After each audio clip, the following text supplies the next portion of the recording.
안녕하세요. 쉬운 8번째 미가서 시간입니다. 오늘 미가서는 저희가 지금 선지서를 살펴보고 있는데요. 분열 왕국 시대와 또 남아있는 유다 왕국 시대, 그 열왕기 하에서 펼쳐지는 역사와 함께 맞물려서 활동했던 선지자들을 활동한 배경 연대와 더불어서 저희들이 살펴보고 있습니다. 그래서 대선지서, 소선지서를 목록 순으로 살펴보는 것이 아니라 활동한 연대, 즉 시간 순으로 저희가 살펴보고 있습니다. 그래서 오늘은 이사야와 비슷한 시기에 활동했던 소선지서에 해당하는 미가서를 살펴보도록 하겠습니다. 미가서는 누가 여호와와 같은 자인가 라는 뜻을 품고 있는 선지서입니다. 여러분들과 함께 미가서를 읽기 전에 그와 관련된 기록 목적, 배경, 연대 등을 살펴보고 미가서는 어떤 구조로 어떤 내용들로 또 이렇게 기록되어 있는지 우리 미가서에 담긴 하나님의 또 은혜의 메시지들을 살펴보도록 하겠습니다. 미가서의 배경을 좀 살펴보면요. 역시 이사야와 마찬가지로 미가는 함께 활동했던 배경 연대가 비슷합니다. 이때는 언제냐면요. 유다의 히스기야 왕 때입니다. 이때의 세계 정세는 어땠냐면 신흥으로 떠올랐던 아수르가 북이스라엘을 멸망시킨 후에 이제는 호시탐탐 유다를 넘보며 유다를 공격하는 그런 상황이었습니다. 그래서 미가서도 이사야와 마찬가지로 이렇게 히스기야 왕 때의 정세를 배경으로 하고 있습니다. 미가서의 그 미가의 뜻은요, 누가 여호와와 같은 자인가 라는 뜻이고요. 이 작은 전원 도시인 모레셋 출신입니다. 미가는. 그리고 이 모레셋은 예루살렘에서 남서쪽으로 약 32km 떨어진 남유다 서부지대의 그 가드 모레셋과 동일한 걸로 알려져 있습니다. 이 미가는요, 이사야와 동시대의 인물로 유다 왕인 요담, 아하스, 히스기야 이 시대에 함께 이사야와 함께 활동을 했습니다. 이 기록 연대를 좀 살펴보면요. BC 750년경부터 시작해서 대략 BC 686년 그 사이에 활동한 걸로 알려져 있습니다. 말씀드린 것처럼 요담 왕, 아하스 왕, 히스기야 왕, 이 세 왕이 활동하는 이때에 북이스라엘을 멸망하고 나서 이제 남아있는 남유다마저도 침략하려고 하는 이런 정세 속에서 이제 미가서가 기록되어집니다. 하나님을 경외하는 것이 사회적인 공의로 이어져야 된다는 것을 미가서는 이야기하고 있습니다. 또한 미가서는 메시아 탄생을 예언한 책이기도 하죠. 이사야가 귀족 출신으로 메시아의 죽음에 대한 예언을 했다면 미가는 농촌 출신입니다. 그러면서 예수님의 탄생을 예언했죠. 특히 이 미가서는요, 정치, 종교, 사회 지도자들의 죄악을 신랄하게 비판하고 있는 것이 이 미가서의 특징입니다. 미가서의 기록 목적을 보면요, 남유다와 북이스라엘의 임박한 심판을 선포하고 있고 그것으로 말미암아 경각심을 주고 그들에게 하나님 앞으로 돌아오고 그들이 하나님 앞에 회개할 것을 촉구하기 위하여 미가서를 기록했습니다. 또한 악한 부자들 그리고 정치 종교의 지도자들 이런 사람들이 악행을 저지르는 것에 대하여 책망하고 심판을 선언하기 위하여 기록했죠. 또한 앞으로 다가올 그 나라와 가장 이상적인 통치자인 메시아의 탄생을 예언하고 있는 것이 이 미가서의 기록 목적이기도 합니다. 미가서의 구조를 보면요. 1장부터 7장까지 있는데 세 부분으로 나눌 수가 있겠어요. 1장부터 3장까지는 심판의 경고를 먼저 말을 하고 있습니다. 4장부터 5장은 이 심판을 말하고 있지만 그러나 결국은 하나님께서 그들을 회복할 것이라는 그런 예언을 하고 있습니다. 또 6장부터 7장까지는 회개 촉구와 더불어서 구원의 약속에 대한 그런 내용들을 얘기하고 있습니다. 이 1장부터 7장까지의 내용을 좀 살펴보도록 하겠습니다. 먼저 1장부터 3장까지는요, 심판을 이야기하고 있습니다. 1장에 보면요, 미가는 하나님의 소명을 받고 북이스라엘과 남유다에 대한 하나님의 심판을 기록하고 있는데 특별히 지도자들에 대한 심판을 기록하고 있습니다. 2장에서는 부자와 권력자들은 자신들의 그 탐심으로 말미암아 심판을 받게 될 것이라는 것들을 기록하고 있습니다. 그 부자와 권력자들은 자신들의 지위를 이용해서 백성들의 집을 소유하거나 또한 진실하게 말하는 예언자들을 책망합니다. 그리고 거짓 예언을 하는 그 사람들로부터 자신들이 듣고 싶은, 자신들에게 유리한 말만 들으려고 하는 그런 악행들을 일삼고 있었습니다. 미가는 하나님께서 거짓 선지자와 영적으로 그리고 정치적인 지도자들에 대해서 심판할 것이라고 3장을 통해서 선포하고 있습니다. 특히 3장 12절은 미가서를 통해서 성전이 파괴될 것이라는 예언이 처음으로 예언서에 등장합니다. 그들의 잘못으로 예루살렘이 무더기가 되고 성전이 수풀이 되어질 것이다 라고 이렇게 성전 파괴 예언을 하고 있는 것입니다.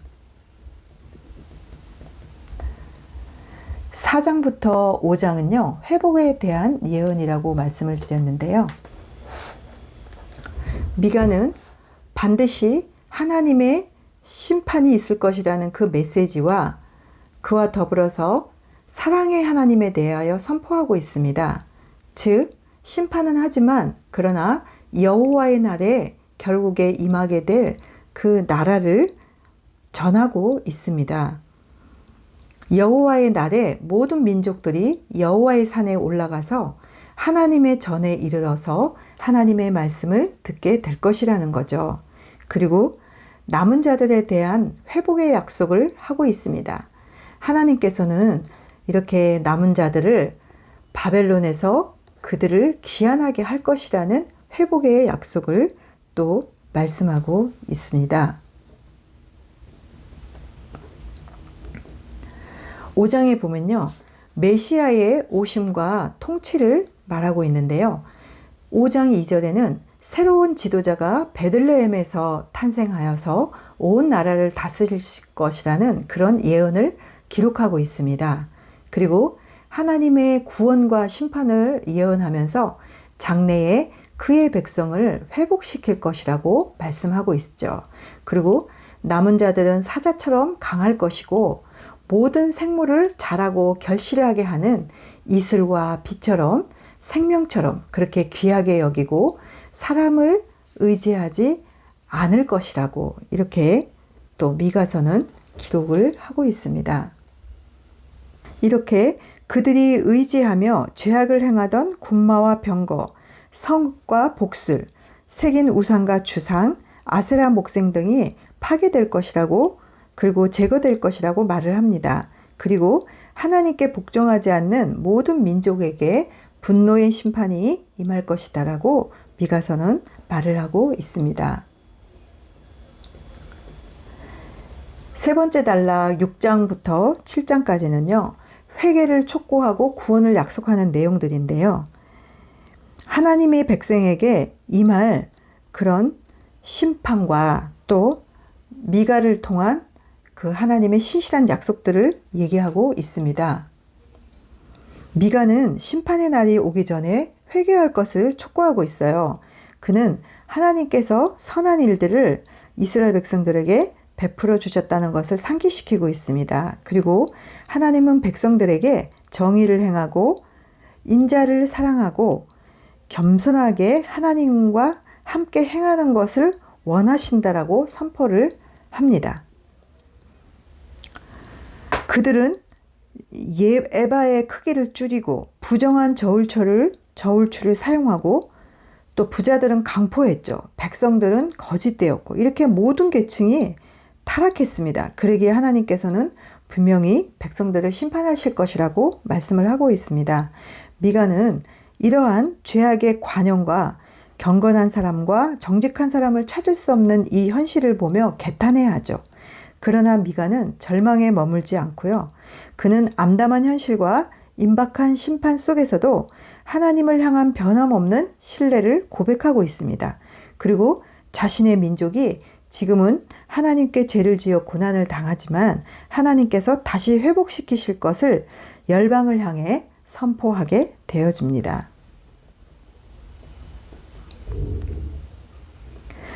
미가는요, 변론 등의 법률 용어들을 사용하여서 이스라엘을 향해 말씀하시는 하나님의 모습을 보여줍니다. 이러한 법적인 변론을 위해서요, 산들과 작은 산들을 부르십니다. 그래서 그 비유적인 의미에서 산들과 작은 신들에게 하나님과 이스라엘의 모든 행동을 목격하여 편견 없는 재판관이나 배심원의 역할이 맡겨졌습니다. 그런 후에 하나님께서는 자신이 백성들을 괴롭게 한 일이 있으면 증거를 제시하라고 말씀하십니다. 계속해서 하나님은 그들에게 선한 일들만을 베풀었다는 증거를 들어 말씀하시죠. 그리고 하나님께서 그들을 애굽에서 속량하셨고 광야에서 돌보시고 발람을 막아주시고 그로 하여금 저주하지 못하게 하셨다는 사실을 말하십니다. 그리고 하나님은 그들에게 약속의 땅에 들어갈 수 있게 하셔서 요단을 건너게 하셨죠. 이런 일들을 신실하게 언약에 따라서 하나님의 공의로운 증표들이었다고 지금 하나님은 그렇게 말을 하고 있습니다. 이러한 하나님의 이 말씀에 관하여 미가는 겸허히 입을 엽니다. 그리고 그는 하나님께 나아갈 때 어떻게 해야 되는지를 질문함으로써 하나님의 말씀에 대한 우리가 취해야 될 행동들이 어떤 것인지를 그는 말을 하게 됩니다. 그러면서 미가는 이렇게 얘기합니다.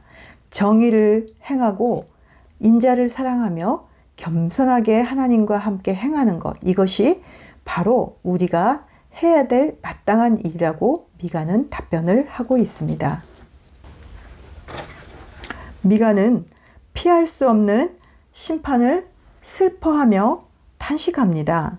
미가는 하나님께서 정하신 매를 순순히 받고 그것을 정한 하나님께 순종하라고 선포합니다. 왜냐하면 심판은 이제 피할 수 없기 때문입니다. 그리고 남유다의 시장에서 에바의 크기를 줄이고 부정한 저울추를 사용하고 부자들의 강포와 백성들의 거짓을 지적하게 됩니다. 미가는 이런 일들로 인해서 황폐하게 되어질 것을 경고하면서 하나님께서 백성들에게 내리실 징벌의 내용들을 말하죠. 그러면서 자신의 백성의 잘못을 말씀하시면서 회개를 하기 원하시는 하나님의 마음을 미가는 보여줍니다. 이제 이스라엘의 회복을 위한 미가의 기도가 마지막 7장에 실려 있는데요. 미가는 죄악으로 암담한 상황 속에서 오직 나는 여호와를 우러러보며 나를 구원하시는 하나님을 바라보나니 나의 하나님이 나에게 귀를 기울이시리로다 라고 고백을 하죠. 또한 미가는 주와 같은 신이 어디 있으리까? 주께서는 죄악과 그 기업에 남은 자의 허물을 사유하시며 인애를 기뻐하심으로 진노를 오래 품지 아니하시니이다 하라고 하면서 미가는 하나님에 대한 마음을 기도로 고백하게 됩니다. 그러면서 하나님의 성품과 하나님의 언약에 의지하여서 하나님의 구원을 기대하는 마음을 담아 찬양하면서 미래의 구원을 선포하는 것으로 미가서는 마무리를 하고 있습니다. 우리가 오늘 이렇게 미가서를 좀 살펴보았습니다. 오늘 미가서를 통해서 우리가 얻는 교훈들은요. 미가는 아모스처럼 사회적 약자들을 압제하고 괴롭히는 지도자들의 불의를 고발하였습니다. 그리고 이것들로 인하여서 심판이 있게 되고 예루살렘이 멸망할 것이라는 예언을 하게 되죠. 그러나 다윗의 후손 메시아가 올 것을 또 선포하죠. 탄생을 통해서, 그죠? 그리고 시온의 회복이 있을 거고 결국은 구원이 있을 것이라고 말을 합니다. 그 구원은 바로 그리스도를 통해서 있게 되는데요. 이 예수 그리스도를 통해서 얻게 되고 오늘날 우리는 예수님께서 우리에게 선택하신 교회를 통하여 많은 이들에게 예수 그리스도를 선포하고 그 예수 그리스도가 주시는 구원과 회복을 우리 모두가 전해야겠지요. 그래서 교회에 속한 자로서 하나님의 자녀로서 예수님의 자녀로서 오늘 또 미가서가 주는 교훈대로 정의를 행하고 공의를 행하고 또 인자를 사랑하며 겸손히 하나님께 행하는 그런 모습들로 살아가는 저희들이 되기를 축복합니다. 오늘도 제 영상을 시청해 주신 여러분 감사드립니다.